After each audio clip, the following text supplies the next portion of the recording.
বুট বাইন কত করে বিক্রি করেন? 40 টাকা। হ্যাঁ, মহামায়ের লোক। ভালো আছেন না? পেঁপে আনেন না? পেঁপে কেন বিক্রি করেন? ফ্রিজ হিসেবে। পটল কত করে বিক্রি করেন? এটা কিন্তু দেশিটা। 40 টাকা কেজি। হ্যাঁ, বুট বাইন তো রান্ধিও খাওয়া যায় না, শুধু ভর্তা। ফজলুন্নেছা ইসলামী আলিম মাদ্রাসা, একটু ভিতরে যায় দেখি।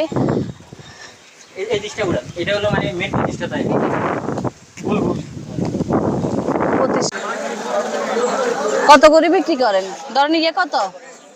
300 600 এরকম। এই গরমেতে কাঁঠাল খেলে তো অসুস্থ হয়ে যাবো, কমায় রাখবেন না?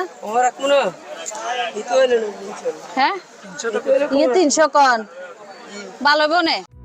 মনোমুগ্ধকর ও ইউনিক ডিজাইনের ব্যাগ পেতে চলে আসুন মাস্টার লেদারে। Master Leather, quality is our first priority. আসসালামু আলাইকুম, আনারা বেগুন ভালো আছেন? আজ যা চলে এসেছি আমজাদ ইউনিয়নের আমজাদ বাজারে। আর এটা হচ্ছে আন্ডা ফেনির বাসা, মানে আমরা আশেপাশে যারা আছে হেতারা কই আন্ডা মন্দার। তো মন্দারের প্রথমে আনো করে দেখামু পোস্ট অফিসটা। পোস্ট অফিসটার অবস্থা কিন্তু খুবই জরাজীর্ণ, মানে এরকম পোস্ট অফিস আমার মনে হয় না বাংলাদেশে আর কোথাও আছে। এটা কিন্তু মানে দরজা জানালাও না, সোজা কথা হয়েছে এটা কিন্তু এই বর্তমান যুগে আসি এরকম পোস্ট অফিস কোথাও পাওয়া যাবে না। আর এটার জন্য আসলে এই বর্তমান যুগে ডিজিটাল এই যুগে আসি সবগুলাকে কিন্তু ডিজিটাল করা হয়েছে, কিন্তু এই আমজাতারের এই পোস্ট অফিসটা এভাবে রয়ে গেল। আমি সংশ্লিষ্ট কর্তৃপক্ষের দৃষ্টি আকর্ষণ করছি এই পোস্ট অফিসটি যাতে আধুনিক পোস্ট অফিস হিসাবে রূপান্তরিত করা হয়, কারণ এইরকম পোস্ট অফিস কিন্তু বর্তমান যুগে এসে আমরা মোবাইল বা বর্তমান যুগে আসি যে চিঠিপত্রটা আমাদের থেকে হারিয়ে যাচ্ছে, যদি এই পোস্ট অফিসটা যদি মানে ডিজিটাল করা হয় বা এটাকে যদি সংস্কার করা হয়, কিন্তু এটাও কিন্তু একটা ইতিহাসের পাতা সংরক্ষণ করে রাখা যাবে। এবার আসুন আমি কিছু কথা বলে রাখি। এটা হচ্ছে সবাই আমারে বলেছে যে অনেকের রিকোয়েস্টে আজকে আমরা মন্দার বাজারে আইবেন। মন্দার বাজারে অনেকে কয়েছে মন্দার বাজারে কিছু দেখা পেলে, তবে আমরা ছাগলাইনের ভিতরে আর মনে হয় যে সবচাইতে কম দামে সবজি এই মন্দার বাজারে হাওয়া যায়। আর চলেন মন্দার বাজারে সবজিগুলো আসলে কেচ্ছে কম দামে হাওয়া যায়। এটা যায় ছোটোবেলা তো শুনিয়েছি মন্দার বাজারে, কিন্তু আমরা আর বাপেরা ভাইরাও কিন্তু এই মন্দার বাজার তুমি বাজার করে গেছে। এরে কিন্তু বাজারে শেডগুলো আনো করে প্রথমে দেখা, এখনো কিন্তু আমজাতার বাজারে কিন্তু শেডগুলো আছে। এরে কিন্তু এটা হচ্ছে সরকারি শেডগুলা, আর এখানে হচ্ছে যারা কৃষকেরা আছি ভালো আছি, কেমন আছেন? যখন কথা বলছিল আপনাদের জনগণের কথা, কোন গ্রামের? আমি তো স্কাউট লিডারে ছিলাম 91। সরকারি শেডগুলা কিন্তু খুবই জরাজীর্ণ আসলে। এগুলা মানে বাজারের যারা আছে বাজারে আসলে এগুলো ঠিক করে রক্ষণাবেক্ষণের কোনো ইয়ে নেই। তারপরে এখানে মানুষগুলা কিন্তু এগুলোর সম্বন্ধে কথা বলতে খুবই ভয় পায়। অনেককে আমি জিজ্ঞেস করেছি এগুলো সম্পর্কে বলার জন্য, সবাই বলে যে না এগুলো বলা যাবে না। আসলে এটার বিষয়টা কি টোটালি বুঝি নাই।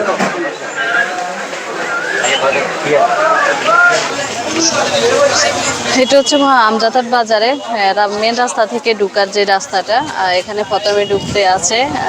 আমরা অনেকে কই যে আসলে গ্রাম অঞ্চলে এখানে অব আছে, বিশেষ করে আমরা মনোয়ার বাজারে হাওয়া জানে, কিন্তু আমজাতার বাজারে কিন্তু সালুন এখানে অব পাওয়া যায়। আর ওরে বাবারে, তরমুজের দাম কমছে না কি জানি, তরমুজের দাম কমছে না না বাবাতি অনবাতি ইয়ে কত আনলে হাতের গা কত হইতে পারে? ওরে বাবারে, ন খাইলে কি বো, ন খাইলে কি বো, মানুষ কিলে খাইলে ইচ্ছা করে কি জানি। গ্যারান্টিটা কেন কিনে বুঝলেন? আমি কাটি দিব, আমি বুঝি। লাল মিষ্টি হয় আপনি নেবেন বা নিয়েন না। এ ধরেন আনলে যাচ্ছেন যে ইয়ে কত? এর নিতে পারবেন আপনি 180 টাকা। শুনছেন না আপনারা এত দাম কা? মনে হয় না আমার এইগুলো 170 টাকা 75 টাকা কিনা পড়ে গেছে। এখন আমার ফয়দা আছে না, খরচ আছে না।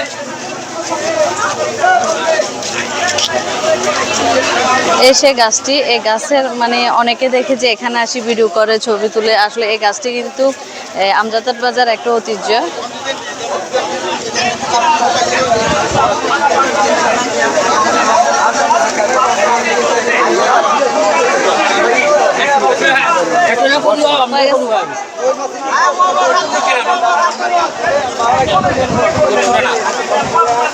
আচ্ছা উনি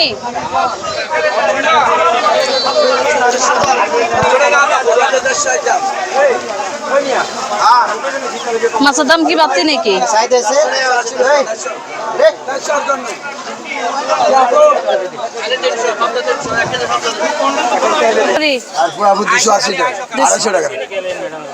না ক্যামেরাতে দেখি তো না সমস্যা নেই আমার কাছে আমার যে 10 টাকা বেশি বেচবো কম বেচবো এটা বাজার বুঝছে তেলাপিয়া কত করে? তেলাপিয়া 150 টাকা 150 টাকা আর রুই মাছ? রুই মাছ 200 টাকা আর 250 টাকা বিরগি পাঙ্গাস 160 টাকা আর 130 টাকা পাবদা কত করে? 300 টাকা 300 টাকা ক্যামেরা দেখি কোনে না এত করতে কি বেশি চাইছে নাকি? কেন কত বেশি চাইছে না? জিজ্ঞেস করেন না ঠিক আছে তো মাছ কত করে এগুলো? 120 টাকা নাম কি? লাল পোয়া লাল পাবদা কত করে? 320 টাকা 320 টাকা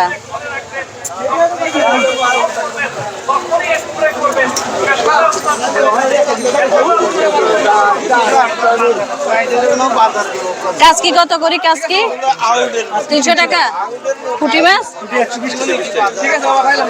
তাজা আছে না? চাষের না কত করে বিক্রি করেন? 450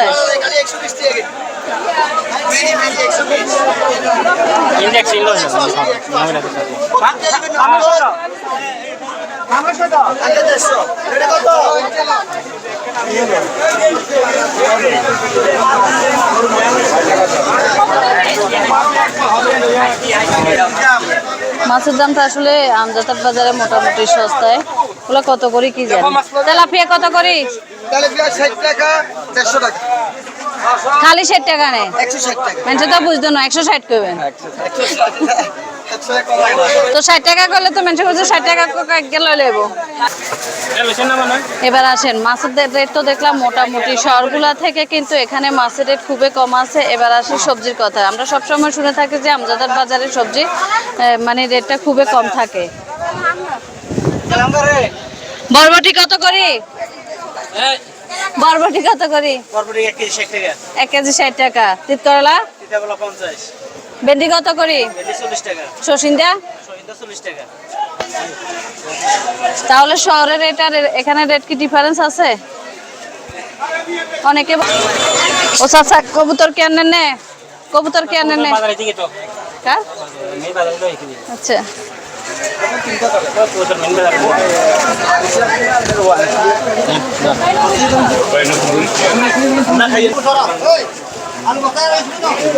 বোটবাইন বোটবাইন কত করে বিক্রি করেন? 40 টাকা। হ্যাঁ মহামায়ের লোক ভালো আছেন না? পেঁপে আনেন নে? পেঁপে কেন বিক্রি করেন? ফ্রিজ হিসাবে। পটল কত করে বিক্রি করেন? এটা কিন্তু দেশিটা 40 টাকা কেজি। হ্যাঁ বোটবাইন তো রান্ধিও খাওয়া যায় না? শুধু ভর্তা? বাজি করি। চলো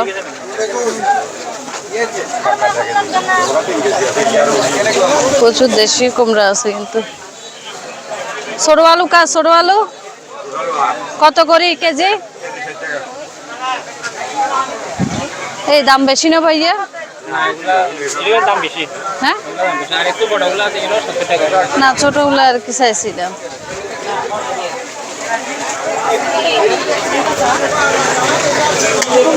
কুমড়া কি পিস হিসাবে বিক্রি করেন? খেতে না গো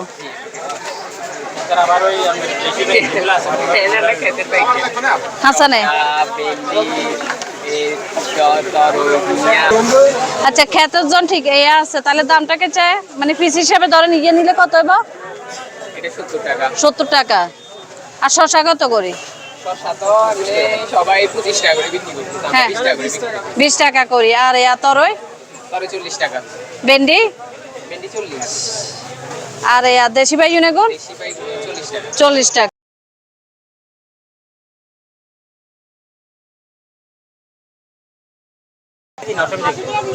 আসলে সোজা কথা হচ্ছে যারা অন্য জায়গা থেকে নিয়ে আসে তারা দাম বেশি নিচ্ছে, আর যারা নিজের ক্ষেতের মানে সোজা কথা যারা উৎপাদন করে এটা হচ্ছে ওই জায়গাতে আসলে কিন্তু আপনারা কম দামে পাবেন। চাচা এখন কেন ক্ষেতের নে মিষ্টি কুমড়া কত করে বিক্রি করেন? যেটা না এটা পয়সা। হ্যাঁ যেটা মানে এই অনুযায়ী হ্যাঁ ইয়ে কত বুঝিয়া? এটা হ্যাঁ 50 টাকা। 50 টাকা। মানে সোজা কথা বোঝা গেল যে নিজেরা যারা চাষ করে তারা কমায় রাখে। চাচা মায়েরা কত করি? জোয়া 30 নে। আর বেগুন কত করে বিক্রি করেন? কোন কেনে গাছে?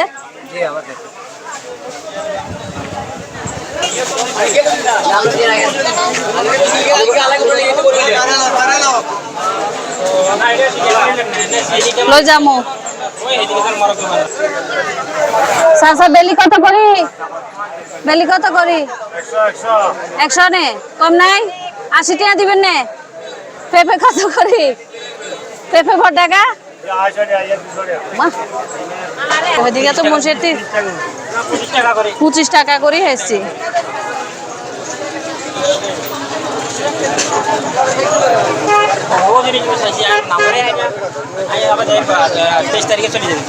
আচ্ছা আচ্ছা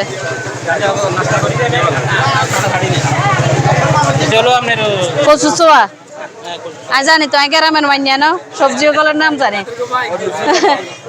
হ্যাঁ আছি ভালো আছি। কচু কত করে বিক্রি করেন? হ্যাঁ ও ভাই 160 টাকা। আচ্ছা এখন দেন এটা কিরম জি ও না নাচা শাক তিতা নাচা ও তিতা না মিঠা গাছ বুঝি না, তবে নাচা শাক গাছ বুঝি। মুড়া কত করি? ওমা বট বাইজুন বিক্রি করেন? আলি 80 টাকা। কোন দেশি লতি কত করি লতি বিক্রি করেন চাচা? মুড়া 30 টাকা। আচ্ছা তো বহুত কষ্ট করেন।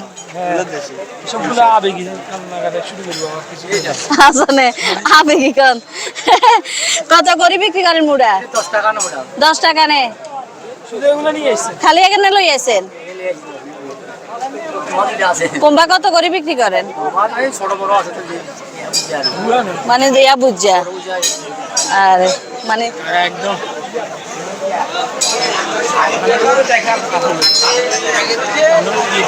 আনারস এখন কি এগুলো তো সালান দিয়েছে না? সালান এগুলো বুঝছি। কত করে কি জানি জোয়া কত করে? কত করে? 70 টাকা করে। মানে বড় সাইজ গুলো লইলে 70 টাকা। ও বড় সাইজের বড় অ্যামাউন্ট, ছোট সাইজের ছোট অ্যামাউন্ট। সবাই ক্লিক নে কত বড় সাইজের ও তো হুয়া কিরাতে কইছে কিরাতন হুয়া হইছে কিরাতন হুয়া হইছে। কেন বিক্রি করেন? কেজিতে কত করি? কেজি 30 টাকা। কাল কি বেচা শুরু করছেন না? জি জি হাঁকছে নেবে বেগুন না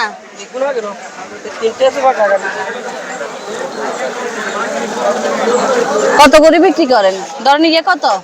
এটা 300 600 এরকম। এই গরমেতে কাঁঠাল খেলে তো অসুস্থ হয়ে যাবো, কমে রাখবেন না? ওমা রাখবো না দিতে হইলে না 300। হ্যাঁ 300 কন ভালো বনে ভালো হবে আদা কি আনের? জি জি দেশি জি রামগড়ের নে আমরা 20 টাকা হ্যাঁ না সিনাস কত করে বিক্রি করেন?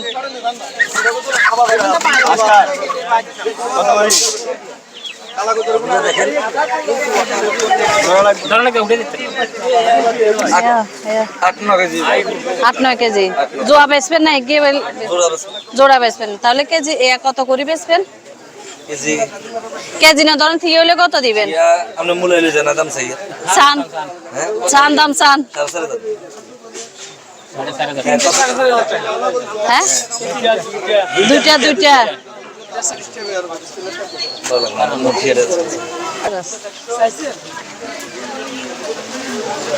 আজ কত করে বিক্রি করেন? এখন তো সেটা আগে তো কামবাই না কত করি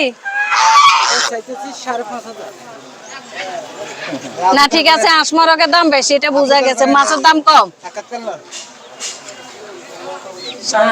হ্যাঁ আমি এখন আছি ফজলুন্নেছা ইসলামী আলিম মাদ্রাসা একটু ভিতরে যাই দেখি এই ডিশটা উড়ান এটা হলো মানে মেন ডিশটা তাই প্রতিষ্ঠাতা আব্দুল হাশিম মজুমদার বুলবুল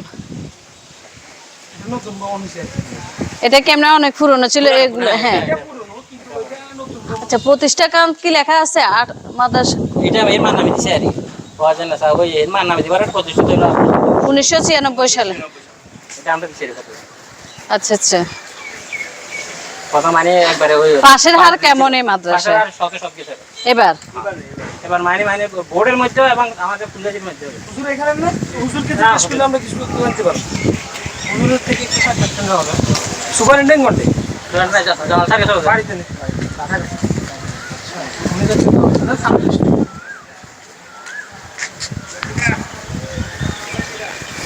এটা হচ্ছে পুরোনোটা না আবার এটা হচ্ছে নতুন বিল্ডিং করছে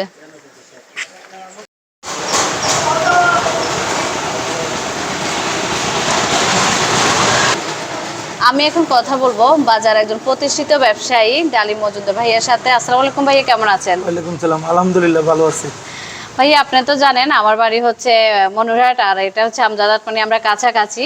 তো সেক্ষেত্রে আপনি তো জানেন আমি একজন কন্টেন্ট ক্রিয়েটর, আমি ফেনীর ইতিহাস ঐতিহ্য বাজারগুলো নিয়ে কাজ করি। কিন্তু এখানে আসার পরে দেখলাম যে আপনাদের এই যে বাজারটা বেশ ভালো লেগেছে, এটা একটা ঐতিহ্যবাহী বাজার। কিন্তু এখানে আসার পরে দেখলাম যে পোস্ট অফিসটা কিন্তু খুবই জরাজীর্ণ এবং কি বাজারে সরকার যে শেডগুলো আছে এগুলো খুবই জরাজীর্ণ, বৃষ্টি আসলে যারা ওখানে বসে তাদের খুবই কষ্ট হয়। তো এই বিষয়ে আপনারা কোনো পদক্ষেপ নিচ্ছেন কিনা? ধন্যবাদ আপনাকে। আমাদের বাজার শেডগুলোর একটা প্রকল্প আসছে, গ্রামীণ বাজার অবকাঠামো, ওই থেকে প্রায় 4 তলা একটা ভবন সরকার থেকে অনুমোদন হয়েছে। আচ্ছা, এটা টেন্ডারের একটা প্রক্রিয়া চলতেছে। আর বাজারের বিভিন্ন উন্নয়ন কাজ তো ইতিমধ্যে মনে হয় দেখছেন, ড্রেনেজ ব্যবস্থার কাজ চলতেছে। আর পোস্ট অফিসটা আসলে এখন মানুষ পোস্ট অফিস মুখী না, তারপরে এটা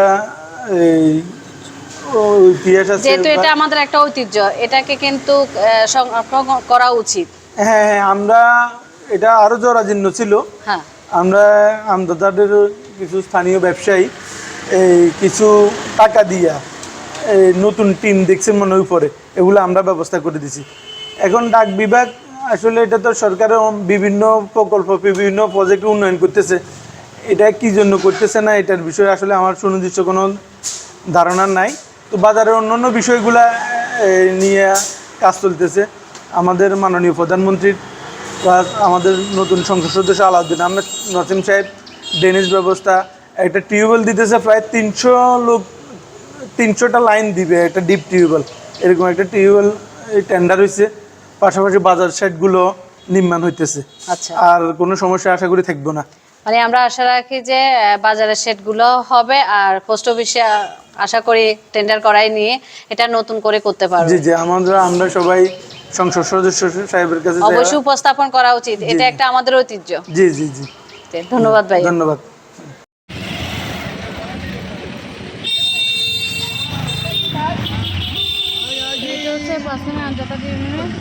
পরিষদ আর এই পাশে হচ্ছে পরিষদ আর এই পাশে হচ্ছে উপজেলা স্বাস্থ্যকেন্দ্র, উপস্বাস্থ্যকেন্দ্র আমজাদাত। কেন্দ্রীয় মসজিদ আসলে দেখানোর মতো অনেক কিছু ছিল, হয়তো বা সময় সাপেক্ষের কারণে ভিডিও যত বড় হবে তত কিন্তু মানুষ দেখতে চায় না। তো যতটা স্কিপ করে করা গেছে ততটা চেষ্টা করেছি আপনাদেরকে আজকে এটা তুলে ধরার জন্য।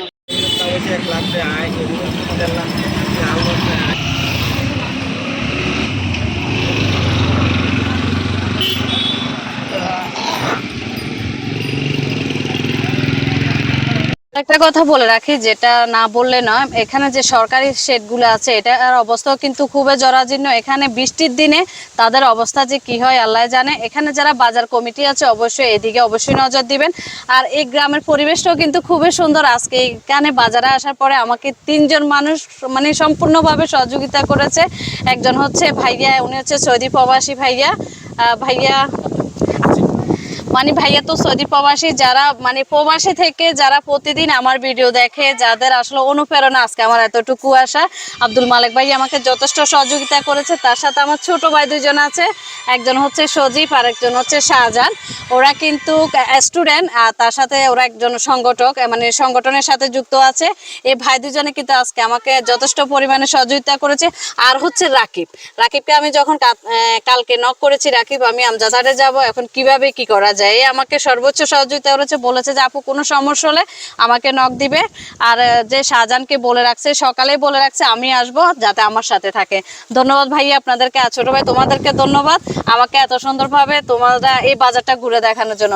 আরেকটা কথা বলি, মানে আমার প্রবাসী ভাইরা সবসময় চায় যে আমি, যেহেতু আমি একজন কন্টেন্ট ক্রিয়েটর, আমার প্রথমে শুরুটা হচ্ছে পরিবেশ প্রকৃতি, তারপর ফেনীর ইতিহাস ঐতিহ্য নিয়ে আমি কাজ করেছি। তো সেই ক্ষেত্রে কাজ করতে গিয়ে বাজারগুলো আমাকে তুলে ধরতে হয়েছে, এবং অনেক প্রবাসী ভাইরা আমাকে অনেক রিকোয়েস্ট করে যে আজকে আপু এই বাজার করবেন, কালকে এই বাজার করবেন। তো আমি তাদের মানে রিকোয়েস্টের ভিত্তিতে আমি আসলে বাজারগুলোতে আসা। তো যারা যারা আমাকে রিকোয়েস্ট করেছেন তাদের কাছে এই ভিডিওগুলো কেমন লেগেছে অবশ্যই কমেন্ট করে জানাবেন।